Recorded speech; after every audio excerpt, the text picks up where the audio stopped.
bloque final de referente jurídico.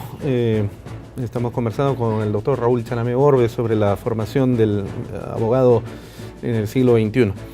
Raúl, el año 2005 el Congreso de la República le pidió a Luis Pázara, recordarás, que bucee en la realidad nacional para poder presentar un informe que diera cuenta de las causas, las razones por las cuales se genera la crisis de la administración del sistema de justicia nacional del Perú. Tarea a la que se abocó Pázara con la solvencia que siempre lo ha caracterizado, ¿no? Luis Pázara, además de ser jurista, es historiador. Entonces, con todo su equipo de trabajo, finalmente presentó el informe al que se le conoce con la denominación de el informe Pázara, el famoso informe Pázara.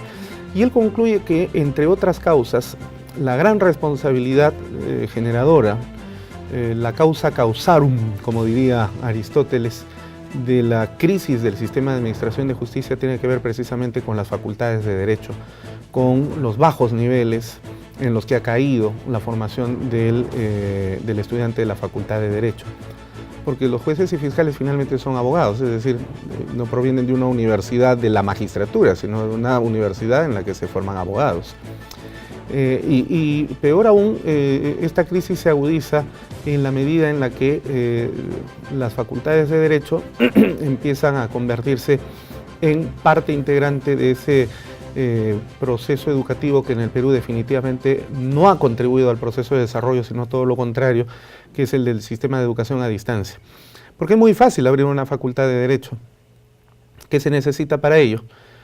Carpetas, una pizarra acrílica, plumones y un profesor que esté dispuesto a que se le pague barato por hora y entonces, entre comillas, enseñar pues cualquier cosa, ¿no? Eso no podría suceder con una facultad de medicina que necesita de laboratorios, necesita de una clínica, etc. Y entonces empezaron a ingresar también estudiantes de derecho a formarse en este sistema de la educación a distancia. Es decir, un engaño total, pero claro, generando una rentabilidad enorme para ciertas universidades, porque gracias al decreto legislativo 882, ley de la inversión privada en el sistema educativo, se crearon universidades privadas, teóricamente que no tenían fines de lucro, pero que en realidad estaban lucrando, es decir, convirtiendo la educación en un buen negocio. Y lo peor de todo es que por mandato constitucional no pagan impuestos, están exoneradas del pago de tasas y de una serie de obligaciones tributarias, es decir, la rentabilidad al 1000%. Y entonces, con malos abogados a la calle, evidentemente esto impacta en la sociedad porque tenemos malos defensores, malos fiscales, malos jueces, porque no tienen formación. Y a ello, además, hay que incluir el hecho de que en el año 2004, extrañamente, el Tribunal Constitucional, por ciertos lobbies, declaró inconstitucional un artículo de la Ley Orgánica del Consejo Nacional de la Magistratura que eliminó la obligatoriedad de los estudios del programa de formación de aspirantes de la Academia de la Magistratura como requisito previo para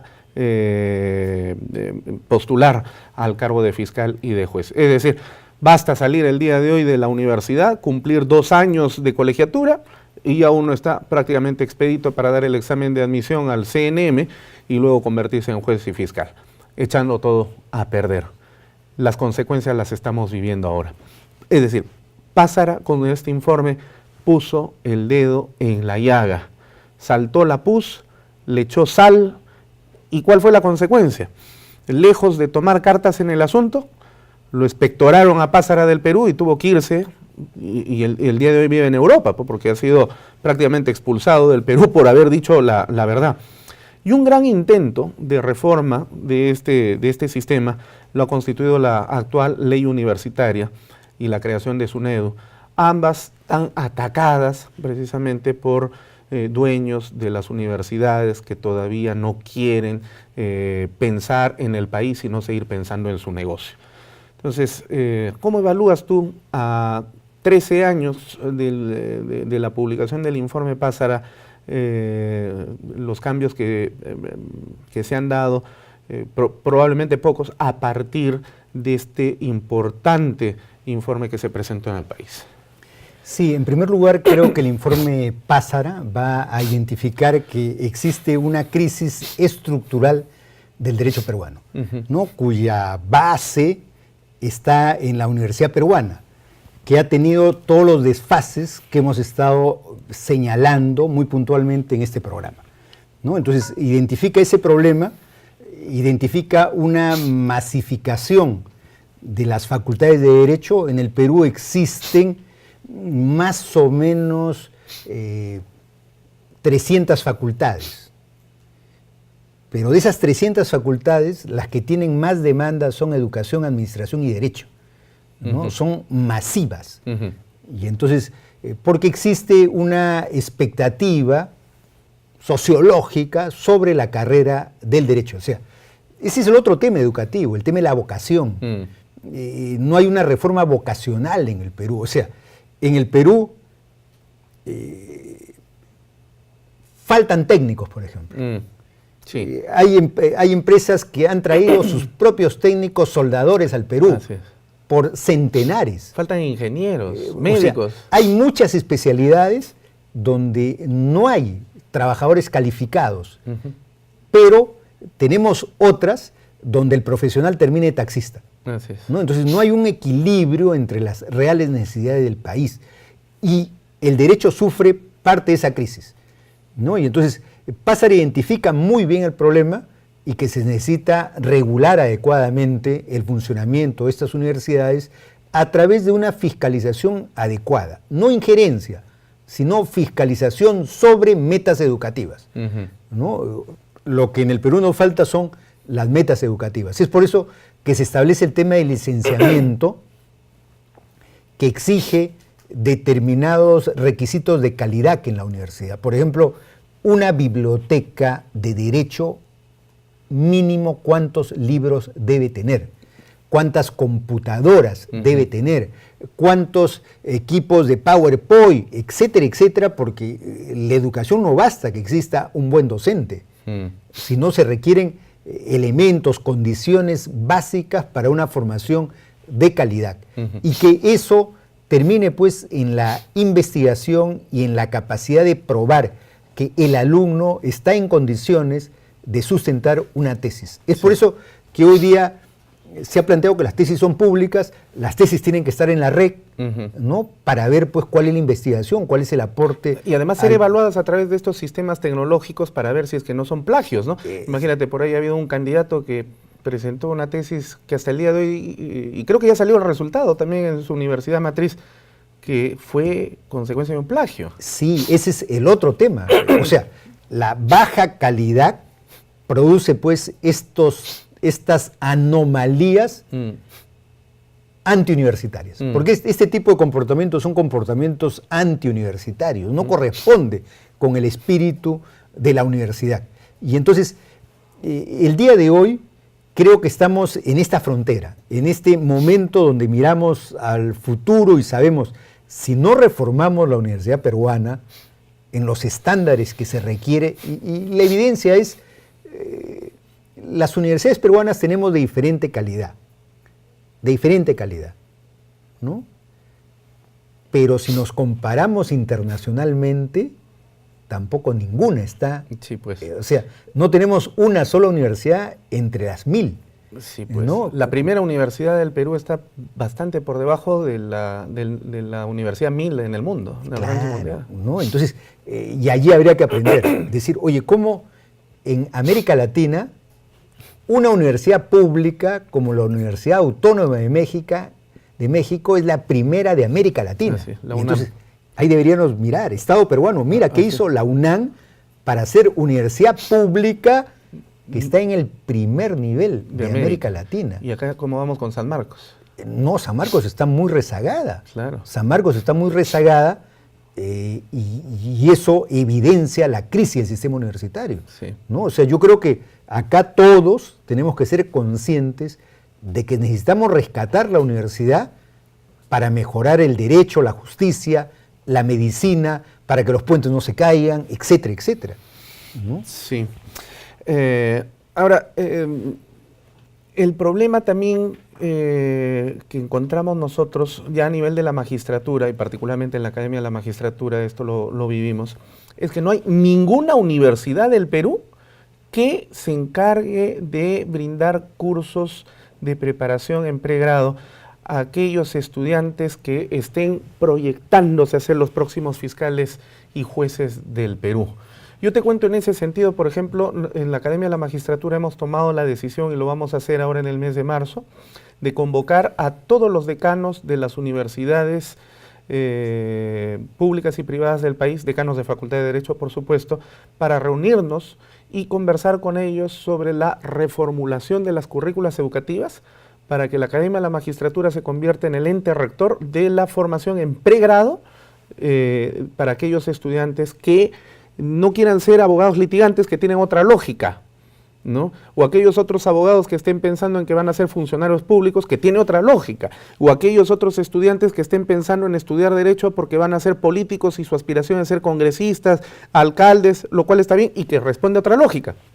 Pero el estudiante de Derecho que pretende convertirse en juez y fiscal en el Perú tiene que tener una formación desde el pregrado para que después no estemos recibiendo nosotros en profa a aquellos estudiantes que no tienen ni la menor idea de lo que significa la gestión del despacho judicial o fiscal o el trabajo propio de la magistratura y que recién tenemos que empezar a formarlo, cuando eso ya se debió haber hecho antes, ¿no? Sí, he visto algunas universidades que hay que calificarlas como universidades reformistas, que han empezado a establecer las menciones, ¿no? He visto el programa, he visto cómo trabaja una universidad. 4 años de formación general de abogado.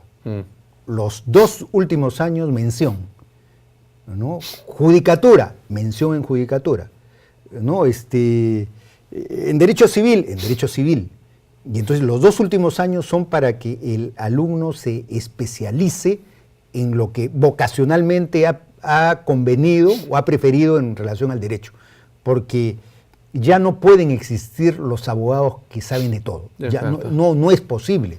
Esos que ponían antes su placa, ¿no? Abogado Juan Pérez, casos civiles, penales, administrativos, agrarios, laborales, no veían todo. No es posible. Ya no se puede. No es posible. Hoy día el derecho exige, la formación tiene que ser general, pero la especialidad tiene que tener profundidad, ¿no? Y lo propio está ocurriendo en la judicatura. En la judicatura ya no existe el juez penal, pues, claro, ¿no? Claro. Hoy día hay especialidades al interior de la materia penal, Así es. porque el mundo en nuestras actividades laborales se fragmenta. Hasta las criminales. Por supuesto, ¿no? Y entonces, hasta los criminales se han especializado. Y la especialidad es altamente rentable. Sí, claro. No se le orienta al estudiante en los términos prácticos. O sea, hay universidades hiperteóricas. Ese es otro error. Sí. Se llega al otro extremo, sí, ¿no? Y el más mínimo contacto con la realidad. Yo creo que la formación tiene que equilibrarse. Yo recuerdo, lo digo, yo tenía compañeros que cuando salimos de la universidad, egresamos, no sabían dónde quedaba el Poder Judicial. Así es. O sea, todo había sido una abstracción. Sí, ni hacer escritos. Claro, no se sabía lo básico del derecho. Eso no era culpa del estudiante. Eran buenos estudiantes en los términos de esa educación tradicional, pero no eran estudiantes para este mundo competitivo que tenemos. Y entonces el día de hoy se requiere menciones, y estas universidades creo que han empezado bien con ese criterio, porque si vas a salir a trabajar, te va a emplear aquel que te pida una especialización, ¿no? En la administración pública, contratos, por ejemplo, es un tema tan sutil, tan interesante, pero es una especialidad. No es que el que sabe derecho administrativo ya sabe contratos públicos, pues no es así, se requiere toda una especialidad. Y ese papel no lo viene cumpliendo la universidad, sino el posgrado. He visto posgrado de una universidad internacional que da en el Perú posgrado de contratación pública peruana, ¿no? O sea, el posgrado viene supliendo eso que no hace la universidad. Pero el camino en el siglo XXI es el abogado que tenga una mención y luego una especialización. Tema final. Con la desaparición virtual prácticamente de las fronteras nacionales, evidentemente también la universidad debe insertarse con una visión global, con una visión universal.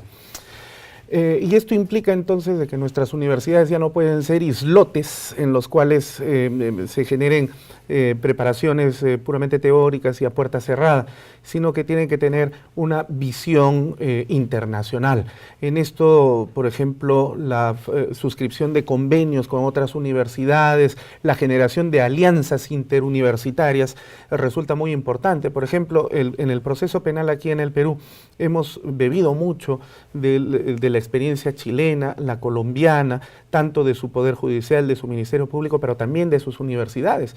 Y aquí al Perú han venido formadores chilenos, colombianos, para transmitirnos sus experiencias como países hermanos que se han adelantado en el proceso de la reforma procesal penal y con brillantísimos docentes, y donde han destacado las mujeres muchísimo. Por ejemplo, de Colombia, Claudia Elena Serge, por ejemplo, reconocida maestra, Mónica María Bustamante Rúa, de la Universidad de Medellín, una brillantísima profesora de procesal penal que conduce un seminario internacional, un congreso internacional en Derecho Procesal Penal, y que le ha dado muchísimo al Perú como a Colombia también. Entonces, para cerrar ya el programa, ¿tú qué opinas de estas alianzas interuniversitarias internacionales? Universidad significa universal. De universitas, ¿no? En latín. El concepto de globalización que aparece precisamente con el conocimiento, ¿no? Sí. O sea, no hay conocimiento. Ya Luis Alberto Sánchez decía, la universidad no es una isla. ¿No? La universidad no es una isla, la universidad forma parte de una comunidad de ideas, de una comunidad de conocimientos universales. Es por eso que el día de hoy existe la internacionalización de las universidades y la formación. Ya no es la universidad local, ya no es la universidad regional. Hay universidades con doble titulación. Así es. Ya se está practicando en el Perú. Eso va a ser lo ordinario. Universidades bilingües. Sí. Es el otro tema que lo tenemos como déficit.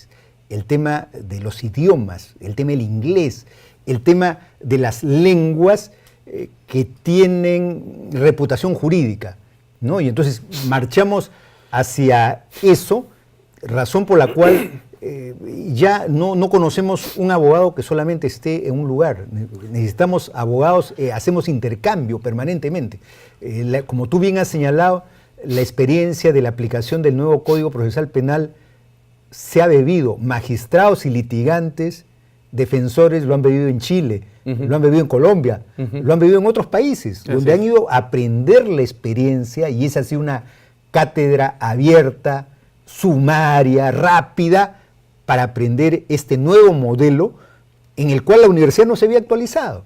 Y todavía no se actualiza. No se actualiza, lamentablemente, ¿no? Así es. Entonces necesitamos marchar, porque también el tema es, a diferencia de otros tiempos, nuestros plazos son cortos. Sí. Nuestros plazos son cortos, ¿no? Entonces necesitamos marchar, universalizarnos y no descuidar nunca la calidad en la formación y la enseñanza. Muy bien.